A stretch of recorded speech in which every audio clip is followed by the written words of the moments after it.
तो अब हम बात करते हैं आज के डेट में, जब इंडिया चाइना रिलेशनशिप फिर से लगता है कि भाई कुछ आपस में बातचीत चालू है एंड कहीं हम पहुंच सकते हैं इस रिलेशनशिप को लेके। हमारा तो हमेशा से ओपिनियन रहा है कि India needs to look towards BRICS, क्योंकि जो यूएस ने किया है ये आगे भी होना ही था। तो अब जब मीटिंग होगी इंडिया और चाइना के बीच में, आगे रिलेशनशिप बढ़ेगा, तो what should India ask for? हमें क्या चाहिए चाइना से? सबसे पहले तो भाई टेक्नोलॉजी एक्सचेंज। चाइना लीडर है, आप कोई भी टेक्नोलॉजी ले लो, ब्लॉकचेन ले लो, एआई ले लो, ये पर्टिकुलर वीडियो ही देख लो, ये देखो वहां पे एआई का एग्जीबिशन होता है and look at all of these robots, क्या क्या कर रहे हैं ये। इनफैक्ट 2-3 साल में तो उनकी खुद की रोबोट आर्मी बन जाएगी। तो भाई हमें टेक्नोलॉजी ट्रांसफर चाहिए वहां से यहाँ पे, एंड ये बिल्कुल भी आसान नहीं होने वाला है। लेट मी टेल यू, ये टाइम्स ऑफ इंडिया का आर्टिकल ही देख लो, ये बता रहा है कि जो इंडिया चाइना के बीच में ट्रेड रोड ब्लॉक है वो यही है कि भाई बीजिंग जो बेसिकली जितना भी टेक्नोलॉजी ट्रांसफर है वो अप्रूवल ही नहीं देते उसको। ये आर्टिकल तो ये भी बता रहा है कि जो चाइनीज फर्म्स है उनको रिपोर्टेडली अनऑफिशियल डायरेक्टिव आए हैं कि भाई कोई भी अगर टेक्नोलॉजी ट्रांसफर होगा ओवरसीज तो उसकी स्क्रूटनी और ज्यादा होगी, जो भी ट्रांसफर अग्रीमेंट वगैरह होंगे और स्क्रूटनी होगी। तो अगर आप चाइनीज सरकार के साथ अच्छे रिलेशनशिप बना लेते हो तो अभी तो सिर्फ आईफोन की मैन्युफैक्चरिंग हो रही है यहाँ पे, असेंबली, और कितनी सारी चीजों की हो सकती है, because China is the leader. अगर आप इतना ही एग्जांपल ले लो, जो हमारे यहाँ ईवीज हैं जितनी भी बनती हैं, एक भी ईवी इंडिया खुद नहीं बनाता, बैटरीज तो बाहर से ही आती है। महिंद्रा का एग्जांपल ले लो, BYD की बैटरी बन के आती है, यहीं पे बनाओ बैटरी। अगर ऐसा अग्रीमेंट हो सकता है तो बहुत ही बढ़िया है, मैन्युफैक्चरिंग यहाँ पे आएगी, वो पर्टिकुलर टेक्नोलॉजी आएगी जिसको इंडिया की सख्त जरूरत है। तो ये तो सबसे इंपॉर्टेंट बात रही। उसके बाद इंडियन कंपनीज को ये देखना चाहिए कि वो कौन से मार्केट्स एक्सप्लोर कर सकते हैं इनसाइड ऑफ चाइना। हम उन पे रिलायंट है, ये तो अग्रीड है, पर फ्लिप साइड ये भी तो है कि उनका इतना बड़ा मार्केट है हमारे यहाँ पे।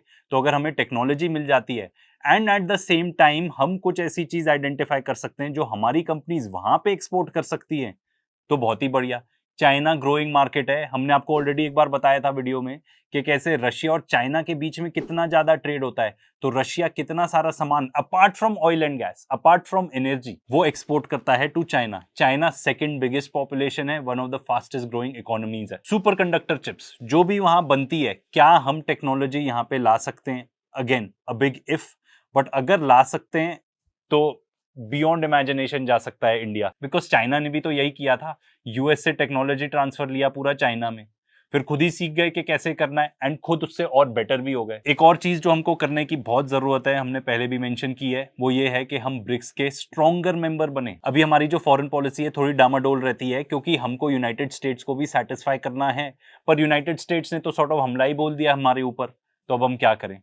फ्लाइट्स भी रिज्यूम करो भाई, इतना ज्यादा ट्रेड होता है आपस में दोनों देशों में, थोड़े इंप्रूव करो रिलेशंस आपस में, कल्चरल एक्सचेंज भी ज्यादा चालू करो, फ्लाइट्स भी चालू करो। इंडिया को एक और चीज की सख्त जरूरत है, फॉरेन डायरेक्ट इन्वेस्टमेंट, FDI, क्योंकि रिपोर्टेडली पिछले 12 महीने में ऑलमोस्ट 96% गिर चुकी है हमारे देश में FDI, 96%।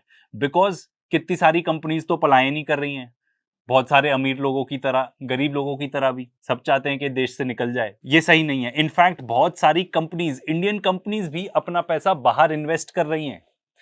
ये एक बहुत ही बड़ा रेड फ्लैग है, हमें सख्त जरूरत है कि FDI आए। इनफैक्ट हमारी फाइनेंस मिनिस्टर भी कह रही है कि हाँ, हमको प्रमोट करना चाहिए चाइनीज FDI। नीति आयोग जो इंडियन गवर्नमेंट का थिंक टैंक है, उन्होंने भी प्रपोज किया है कि भाई ये जितने भी रूल्स हैं जो आप लगाते हो चाइनीज कंपनी पे यहाँ पे इन्वेस्ट करने के लिए, उसको भी थोड़ा ईज करो, क्योंकि इससे बहुत ज्यादा डीले होते हैं एंड लोग ऑफ कोर्स थोड़ा उखड़ेंगे ना कि भाई ज्यादा ब्यूरोक्रेसी अगर रहेगी, जो हमारे देश में वैसे भी बहुत ज्यादा है, तो चाइनीज कंपनीज के लिए यहाँ पे इन्वेस्ट करना लेवल प्लेइंग फील्ड करनी पड़ेगी या परहैप्स इजियर करना पड़ेगा। इनफैक्ट ये एक चाइना की भी डिमांड है। तो जो मीटिंग हुई बिटवीन इंडिया एंड चाइना, उसमें कुछ चीजें जो निकल के आई कि भाई ट्रूप्स पुल बैक होंगे, बॉर्डर डीलिमिटेशन होगी, एंड बीजिंग ने प्रॉमिस किया है to address rare earth needs, ऐसा सोर्सेस का बताना है। साथ में ये भी कि चाइना ने एग्री कर लिया कि वो शेयर करेंगे इंडिया के साथ इमरजेंसी हाइड्रोलॉजिकल इन्फॉर्मेशन, जो रेलेवेंट रिवर्स हैं। This is basically relating to the dam जो चाइना बनाने वाला है। साथ में हिंदुस्तान टाइम्स ये रिपोर्ट कर रहा है कि भाई इंडिया को